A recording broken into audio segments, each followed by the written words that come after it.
Vamos falar agora, pessoal, um pouquinho sobre tipos de sistemas operacionais, tá? Vamos tentar ir lá no retrospecto, vamos trazer agora por camadas, um pouco diferenciado essa questão desses tipos de sistemas operacionais. Vamos lá. Então, vamos trazer para vocês aqui um período que provavelmente muita gente não vivenciou isso, né? Que eram os computadores chamados descartáveis. O que seriam os computadores descartáveis? Lá no passado, se você perguntar para o seu pai, talvez seu pai não saiba, dependendo da idade dele também, mas perguntar para os seus avós, que os avós hoje são muito jovens, tinham cartões de Natal que a gente recebia e esses cartões tocavam uma musiquinha quando a gente abria ele. A gente abria ele e ele tocava uma musiquinha.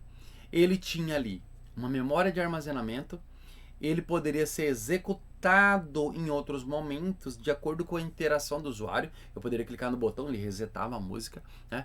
Ele não tinha um display, embora eu tenha visto alguns com um displayzinho, né? Mas ele tinha sinais de luzes que piscavam, né? Normalmente eram árvores de Natal e aquelas coisas assim.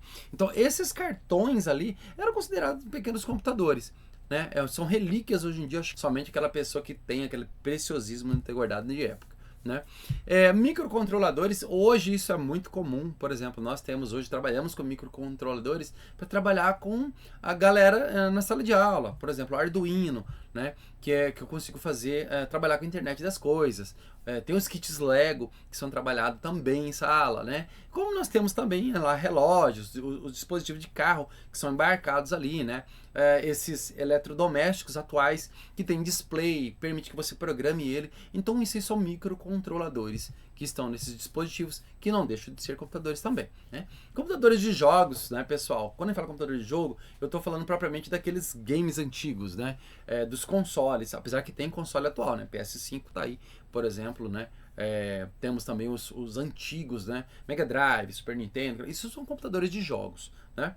Computadores pessoais, que são os que a gente utiliza cotidianamente, graças ao Steve Jobs, que sempre idealizou que a gente tivesse um computador, né, em nossas residências. Então nós temos computadores, claro que falando de Apple, a gente não está falando do computador mais barato do mundo, mas é um computador muito fantástico, né?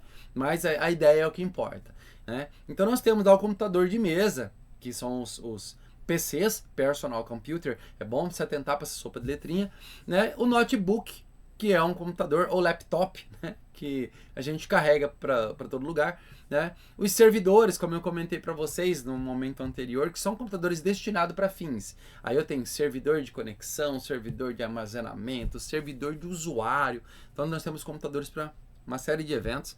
Nós temos conjuntos de estações que trabalham, né, para uma finalidade, chamados de clusters. Por exemplo, nós temos uma sala de computadores, a gente vê muito isso em filme, onde o pessoal utiliza vários computadores. Acho que no filme Hackers, Operação Takedown, ele utiliza um cluster para tentar quebrar uma criptografia, né? Filme que fica recomendado para vocês aí, né? E a gente utiliza ainda clusters para esses fins, né?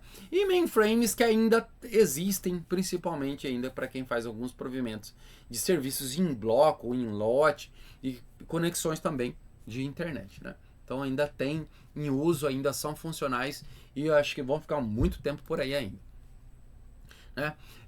Os tipos de sistemas que a gente trabalha com aqueles hardwares que a gente falou lá, né? Nós vamos ter lá sistemas operacionais de grande porte, né? Que são esses que trabalham em lote, como a gente estava falando do mainframe ali. Sistemas operacionais pessoais que trabalham com os computadores, como os laptops, as estações de trabalho, né? Os PCs.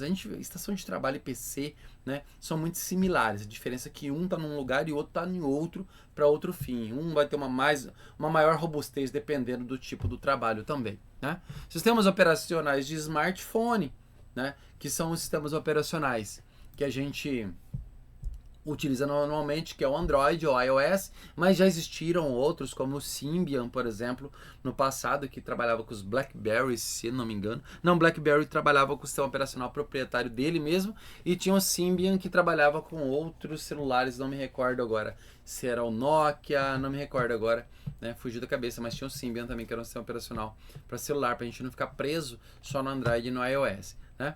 Sistemas operacionais embarcados, né? Quase tudo que tem um display, como eu falei para vocês, quase tudo que tem display, tá, pessoal? ele utiliza um sistema embarcado, controle de ar-condicionado,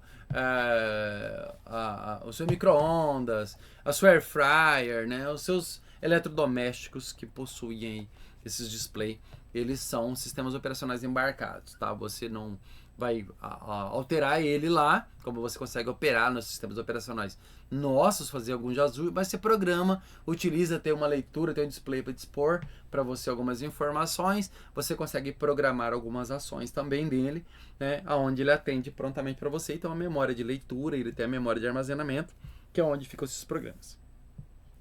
Sistemas operacionais de tempo real também, o tempo todo a gente tem sistemas operacionais de tempo real. E sistemas operacionais de tempo real, normalmente, um bom exemplo para isso aí por exemplo, o sistema de cartão de crédito, onde você passa o cartão de crédito, em alguns segundos já fez a operação de crédito, já fez a venda. A mesma coisa, por exemplo, para o Pix da atualidade, né? Então são sistemas que tem que operar em tempo real. Passou agora, já funcionou. Não pode ser algo que fica processando, né? Exemplo daqueles computadores que a gente coloca games pesados e ele não tem essa presteza para trabalhar com isso. Então isso, o sistema de tempo real, normalmente ele tem que ser executado, como o nome diz, em tempo real.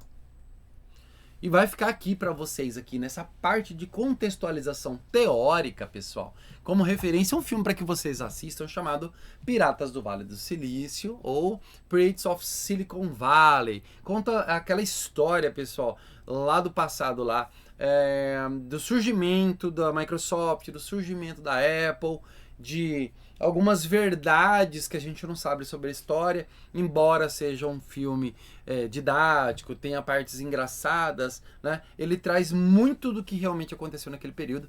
Então fica como sugestão para que você faça essa visualização e essa audição do vídeo, para você tirar alguns detalhes importantes para você visualizarem, né? Por exemplo, por que se utilizavam bandeiras piratas ali nos anos 80 dessa galerinha aí, né? E como referência ali fica para vocês ali o livro do Tannenbaum, né? Sistemas Operacionais Modernos, a quinta edição, que se baseou parte do texto do que a gente selecionou para passar para vocês aqui, e Organização Estruturada de Computadores, né? Do Tannenbaum também disponível nas livrarias, online, e também em alguns resumos que vocês encontram pela internet para dar alguma orientação complementar sobre o que a gente trabalhou aqui.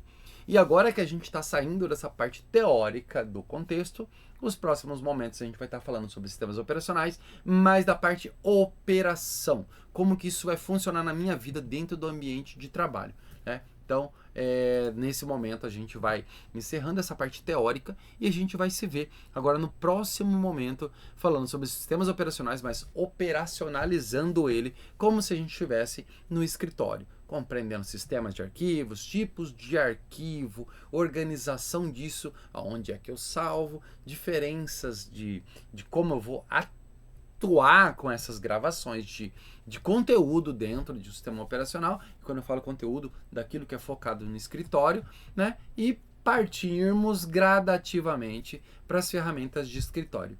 E até breve, gente. Beijo no coração e nos vemos até na próxima aula.